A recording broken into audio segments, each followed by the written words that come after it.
अजहर कितना अच्छा लग रहा था ना। मैंने 3-4 दफा से नजरें चुरा के देखा। हीरो है वो, बिल्कुल है ना। अब तो ऐसी बातें करना छोड़ दो, सरमद भाई बहुत मायूस होंगे तुमसे।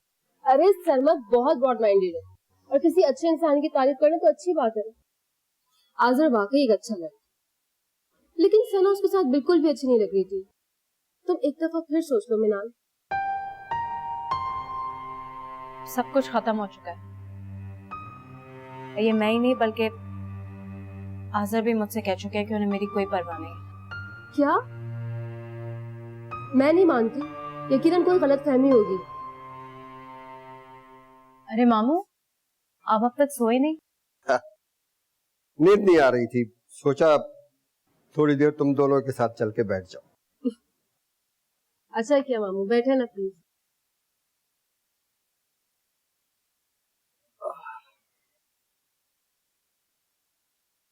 कल हमारी रूमी भी पराई हो जाएगी,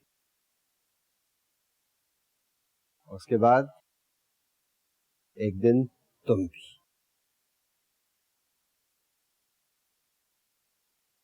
मैं कहीं नहीं जाऊंगी मामू, हमेशा यही रहूंगी आपके और अम्मी के पास। इसीलिए हमने फैसला किया है कि तुम इसी शहर में रहो, शादी के बाद कहीं नहीं जाओगे। तुम्हारे लिए फरहान का रिश्ता है। क्या?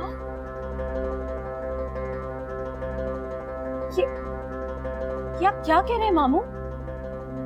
आप फरहान साहब को फौरन मना कर दें। देखो मिनाल बेटा, तुमने आजर को मना किया, हमने कोई एतराज नहीं किया।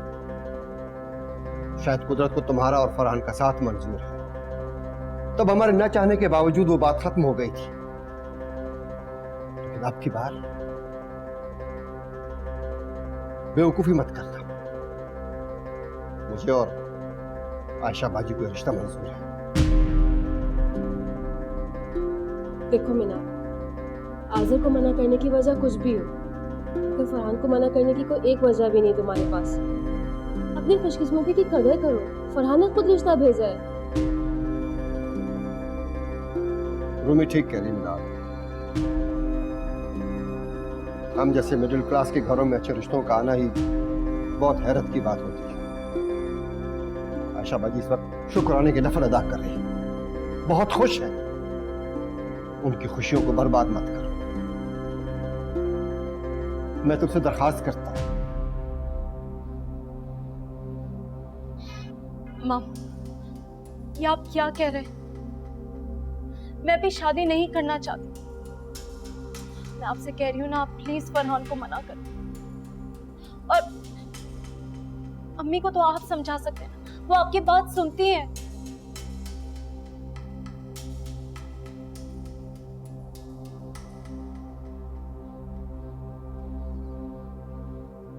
मेरी बहन ने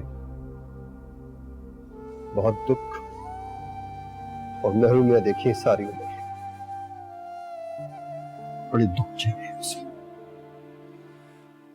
2 छोटी बच्चियों के साथ बेवगी काटी है।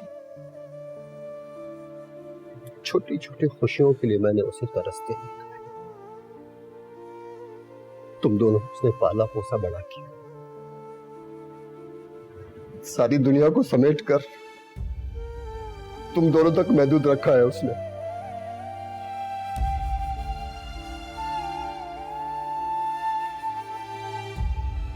उनकी इस दुनिया को बिखरने मत दो बेटा।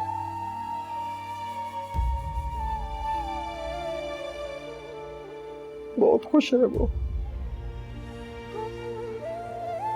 बड़ी मुश्किल से उसके पास ये खुशियां आई हैं।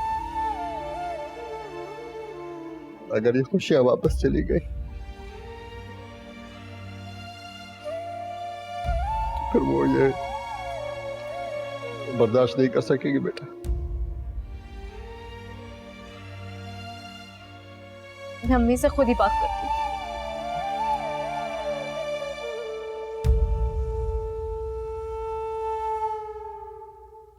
या अल्लाह, तू रहमान रहीम है। या अल्लाह, तूने मेरी बेटी के लिए बहुत अच्छा फैसला किया। या अल्लाह मेरी मनाल को हमेशा खुश रखना।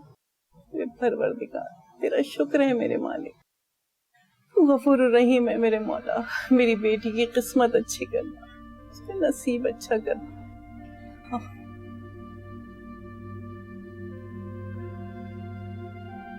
अम्मी, मामू क्या कह रहे हैं? इसका मतलब गाजी ने तुम्हें सब कुछ बता दिया। चलो अच्छा हुआ तुम्हें पता चल गया। देखो बेटा, इसमें खुदा की यकीनन बेहतरी होगी जो रिश्ता होते होते रह गया और अब सही जगह पर हो रहा है। नसीब में जो लिखा होता है ना, वो होकर रहता है।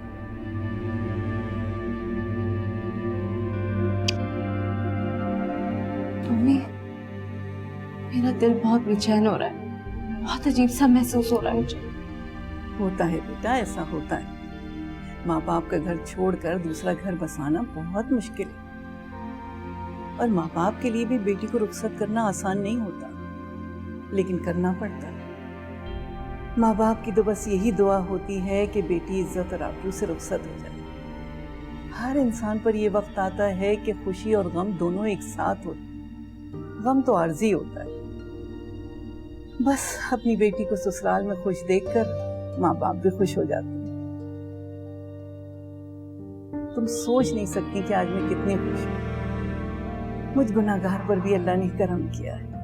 इतना अच्छा लड़का मैं तो सोच भी नहीं सकती थी।